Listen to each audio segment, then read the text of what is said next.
ขวงสารวันถือเวียกงานซักยากันพยาธิเป็นบุริมสิทธิ์สำคัญ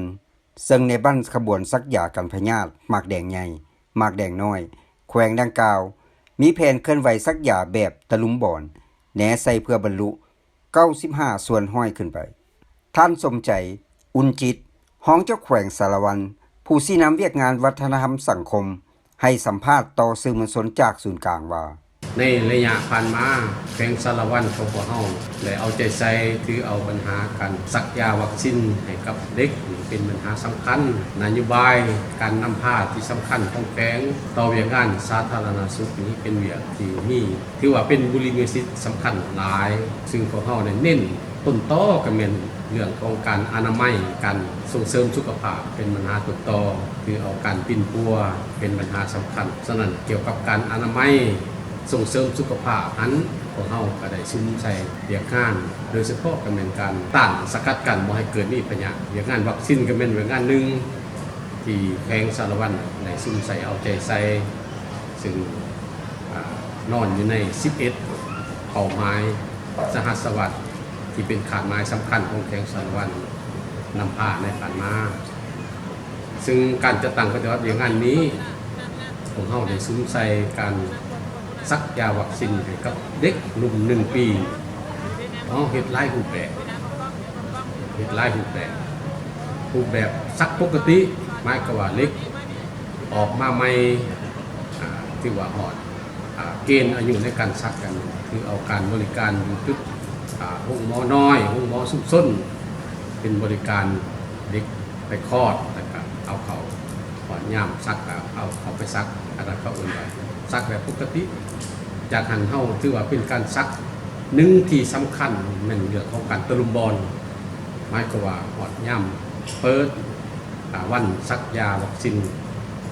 อยู่ในโครงเขตตัวแข้งเฮาตะลุมบอลหมายก็ว่าลงโครงเขตบ้านแต่ละบ้านเอาพนักงานสาธารณสุขกแพทย์เอาหมอลงไปซักแบบหนักกระดานลงไปเลย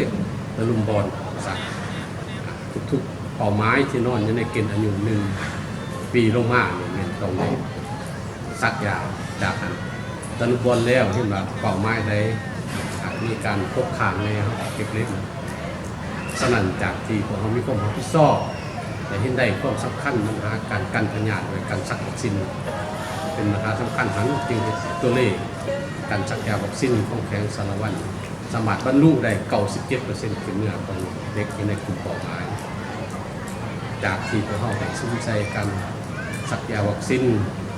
เป็นปัญหาสำคัญนั้นจึงเกิดสุขภาพของเด็กเดี๋ยวนี้ก็เห็นว่ามีสุขภาพที่ดีขึ้นการเทียบแซงกับระยะผ่านมาสำหรับการเปิดขบวนการซักยาวัคซีนประเภทหมากแดงนี้ให้กับเด็กนับตั้งแต่9 เดือนถึงเมื่อ5 ปีพวกเขาก็ได้เปิดขบวนการนี้นับตั้งแต่วันที่20 พฤษภาคมอาจจะไปซุ้มใส่ให้สำเร็จในมื้อวันที่30 พฤษภาคม 2024พวกเขามีแผนในการซักยาสุดนี้โดยซักแบบตะลุมบอลแล้วก็มีขาดไม้ให้บรรลุได้95%ขึ้นเนื้อเดี๋ยวนี้แพทย์หมอแล้วก็ยาวัคซีนต่างๆของเราเริ่มถึงจุดของบ้านต่างๆแล้วตามการรายงานของผลสำเร็จการซักยานับตั้งแต่วันที่20มาหอนมื้อนี้ก็ถือว่าเบิ่งตัวเลขมีคนขึ้นหน้าเป็นที่พอใจคาดว่าพวกเราจะบรรลุได้การซักยาวัคซีน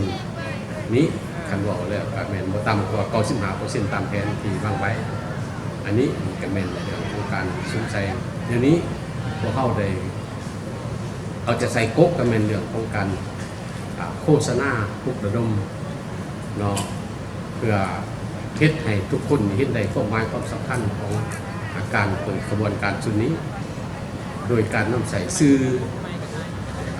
ทุกรูปแบบทุกประเภทนั่นแหละจากกันกันเป็นโฆษณาแบบเคลื่อนที่โฆษณาแบบเข้าถึงกลุ่มเป้าหมายเพราะว่าประชาชนเข้าใจว่าซักยาวัคซีนมีความจำเป็น แล้วก็เข้าใจว่าสักยาวัคซีนมันเป็นความรับผิดชอบของตัวผู้สนจึงเหตุให้มากเป็นโครงการสักยาวัคซีนนั้นสำเร็จฉะนั้นการโฆษณาการเผยแพร่การให้ความสำคัญอย่างนั้นยาวัคซีนจึงที่ว่าเป็นเหยื่อปุ๊บของเขาจากหันนี่ก็เข้าถึงกลุ่มเป้าหมายในมือต้นบอนของเขาก็จะเขา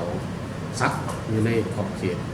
จุดต่างๆของบ้านโดยเฉพาะเขาอาศัยโรงเรียนหรืออาศัยของการในบ้านหรือว่าสถานที่สาธารณะต่างๆเป็นจุดต่อรั้ว โอกาสดังกล่าวท่านรองเจ้าแขวงยังได้เรียกร้องให้คณะพรรคอำนาจการปกครองทุกขั้นนับแต่ขั้นแขวงลงไปถึงหากทางบ้านจงได้ถือเอาการซักยากันพยาธิเป็นบุริมสิทธิ์ต้นต่อของการนำพาโดยเอาใจใส่เข้าร่วมปลุกระดมให้เป็นขบวนกว้างขวางแหน่ใส่เพื่อให้การซักยากันพยาธิหมักแดงในทั่วแขวงครั้งนี้บรรลุตามตัวเลขคาดหมายที่วางไว้สำหรับการเคลื่อนไหวของสื่อมวลชนจากศูนย์กลางในครั้งนี้แม่นนำโดยศูนย์สถิติและข่าวสารสาธารณสุขกระทรวงสาธารณสุขได้รับการสนับสนุนจากองค์การUNICEF